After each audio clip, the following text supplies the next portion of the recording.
Next, we'll discuss the Bodhisattva precepts. The monastic precepts helped bring the practice of the Bodhisattva precepts to perfection, as the very essence of Bodhisattva precepts is the bodhicitta. The cultivation of bodhicitta is not merely a matter of following fragmented instructions. When one teacher tells you to give rise to a vast aspiration, another tells you to develop compassion, and yet another encourages you to make a vow to become a Buddha. These are just partial instructions, each representing only one aspect of bodhicitta. It is truly rare and precious to be able to cultivate bodhicitta according to a complete and sequential path. This is why the 80 verses of praise extols Venerable Atisha for having received the complete stages of bodhicitta cultivation under the guidance of Master Serlingpa. In accordance with those teachings, Venerable Atisha regarded bodhicitta, arisen through the sevenfold cause and effect method, and the practice of exchanging self and others, as the very essence of training in the Bodhisattva precepts. The Bodhisattva path includes vast conduct and profound view. Vast conduct accomplishes the merit of the Bodhisattva, while the profound view accomplishes the wisdom of the Bodhisattva. Through vast conduct, one attains the Buddha's form body. Through profound view, one attains the Buddha's Dharma body. Because the conduct is so noble and subtle, such practice can lead to the attainment of the Buddha's form body. It is truly noble and marvelous. Venerable Atisha attained great accomplishment in the cultivation of the Bodhisattva's ethical conduct, for he upheld each of the Bodhisattva precepts with pure bodhicitta. Such a heartfelt commitment to practice is what is known as vast conduct. Within vast conduct lies the training of the great scope, which builds on the small and medium scopes as its foundation. Within the Bodhisattva path, the focus is especially on the vast conduct. The profound view is presented in the later chapters, which discuss karma binding and insight meditation. That concludes our account of Venerable Atisha's way of perfecting the Bodhisattva precepts. He upheld every precept on the firm foundation of bodhicitta, cultivated through a complete step-by-step lineage transmission.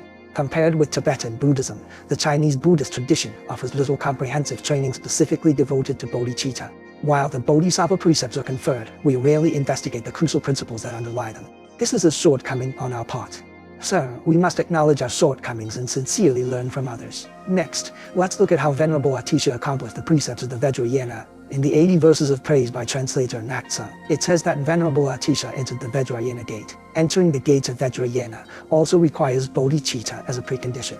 Without the foundation of the Sutrayana teachings, one cannot enter the Tantric path. Without bodhicitta, one cannot engage in Tantra. Tantra by itself does not constitute the Mahayana. Whether a practice is truly Mahayana is determined by whether or not bodhicitta has been cultivated. Even in tantric practice, one visualizes oneself transforming from an ordinary being into the deity, one must possess the Madhyamaka view. The cultivation of bodhicitta and the Madhyamaka view taught in the Sutrayana are essential requirements for entering Vajrayana. Therefore, Venerable Atisha's tantric practice reached the point of directly beholding the Yigams, and he became fully established in the Vajraheart. His teacher, Abhadatipa, helped him attain such accomplishment. Then, how did Master Tsongkhapa explain this? Realizing that one's own body is the deity, that is the generation stage in tantric practice. The Vajraheart he spoke of is the completion stage. The completion stage includes both skillful means and wisdom. Skillful means entails bodily isolation, speech isolation, and mental isolation, leading to the manifestation of the afflicted illusory body and the realization of ultimate clarity, which is wisdom. Then returning to practice the illusory body. This union of clarity and illusory body is the completion stage. Overall, it praises Venerable Atisha as the supreme among practitioners, the most revered in tantric practice. He is especially praised for his pure observance of the tantric precepts and samaya vows. Tantric precepts include the 14 root precepts and various samaya vows which must not be violated. Venerable Atisha once remarked, "I have never broken the Patriarch precepts. Transgressions of the Bodhisattva precepts occur only on rare occasions, but with the tantric precepts, I violate them as frequently as rain falls." However, Atisha continued to say, "Although I have broken precepts, I have never allowed a transgression to go uncorrected overnight." Thus, it is clear that the higher the level of precepts, the harder they are to keep. Yet many of us practicing Vajrayana today treat these precepts as if they were simple, revealing just how inexperienced we truly are. So, from the above, we can see how he achieved the accomplishment of the tantric precepts. Presence of mind and clear comprehension is the essence of upholding precepts, knowing in each situation which precepts should be upheld. Even if violations occur due to improper motivation or conduct, one can become aware of them. He does not even entertain parts that violate the precepts. Every moment of mind remains vigilant, free from carelessness, deception, or trickery. But sometimes one violates precepts deliberately. Why? Due to interpersonal conflicts, you know clearly you should not break the precepts, but in order to provoke the other person, or to show strength, you still break it.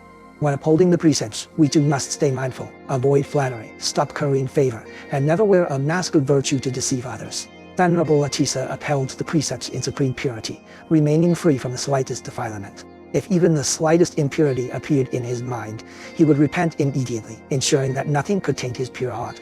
From the biographies of these great masters, we can learn how they practiced and how they received their lineages. Through their example, we come to grasp the very essence of the Buddha's words. The essence of the Buddha's words is not about cutting off 8 of the 10 parts. Rather, it is about distilling every drop of their essence, leaving nothing wasted.